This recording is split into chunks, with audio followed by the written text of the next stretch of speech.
అందరికీ నమస్కారం. శ్రీమాత్రే నమః. శ్రీ వారాహి దేవి అయి నమః.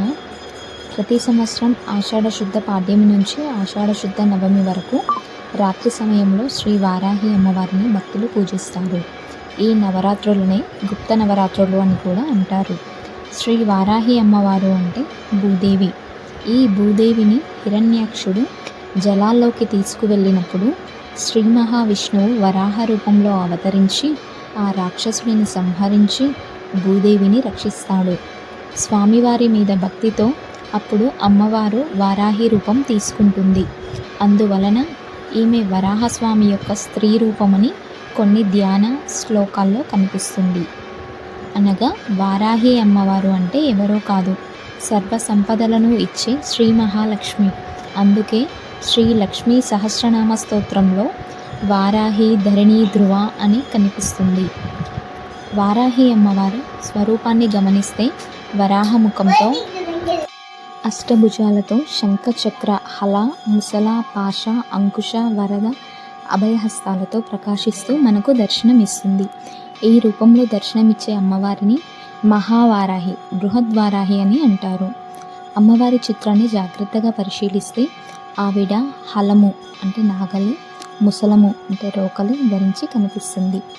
నాగలిని భూమిని దున్నడానికి ఉపయోగిస్తే రోకలిని ధాన్యం దంచడానికి వాడతారు. దీనిని బట్టి అమ్మవారు సస్యదేవత అని గ్రహించాలి. అంటే పాడి పంటలను సమృద్ధిగా ఇచ్చే కల్పవల్లి శ్రీ వారాహి మాత. అందుకే అమ్మవారిని ఆషాఢ మాసంలో పూజించమన్నారు. ఎందుకంటే వారాహి అంటే ఎవరో కాదు, సాక్షాత్తు భూమాత. వారాహి అమ్మవారు 10 రూపాలలో మనకు దర్శనమిస్తారు. 1 ఉన్మత్త వారాహి, 2 బృహత్ వారాహి, 3 స్వప్న వారాహి, 4 కిరాత వారాహి, 5 శ్వేత వారాహి, 6 ధూమ్ర వారాహి, 7 మహావారాహి, 8 వార్తాళి వారాహి, 9 దండిని వారాహి, 10 ఆది వారాహిగా అమ్మవారిని భక్తులు పూజిస్తారు. ఈ వారాహిదేవి స్తోత్ర పఠనం వల్ల సర్వ దుఃఖములు నశిస్తాయి. శ్రీ వారాహిదేవిని మనసున తలిచినంతనే వారి యొక్క శత్రువులు నిగ్రహింపబడతారు. తన భక్తులకు ఎనలేని శుభాలు కలిగిస్తుంది. తన భక్తుల యందు ఎల్లప్పుడూ దయ కలిగి ఉంటుంది. కోరిన ఫలములు శీఘ్రమే ప్రసాదిస్తుంది. తన భక్తులకు విఘ్నములు ఆపదలు కలగకుండా ఎల్లవేళలా వెంటే ఉండి కాపాడుతుంది. ఓం శ్రీ వారాహిదేవియే నమః. శ్రీ వారాహిదేవి యొక్క నవరాత్రి పూజ లేదా ఈ వ్రతాన్ని చేయు రోజు గృహిణులు తమ ఇంటిని శుభ్రముగా కడిగి తలస్నానము చేసి ఇంటిని ముగ్గులతో అలంకరించి శుభ్రమైన వస్త్రములు ధరించి వరాహాదేవి నవరాత్ర పూజను చేయవలెను.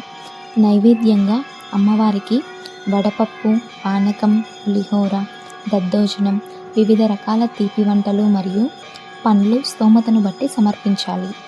ఈ దేవికి నిత్య పూజతో పాటు పూజ అనంతరం అవకాశం ఉన్నవారు వారాహి అష్టోత్తరం, వారాహి కవచం, వారాహి స్తోత్రములను భక్తి శ్రద్ధలతో పారాయణ చేస్తే సకల శుభాలు శ్రీ వారాహి మాత ప్రసాదిస్తుంది. ఓం శ్రీ వారాహిదేవి నమః.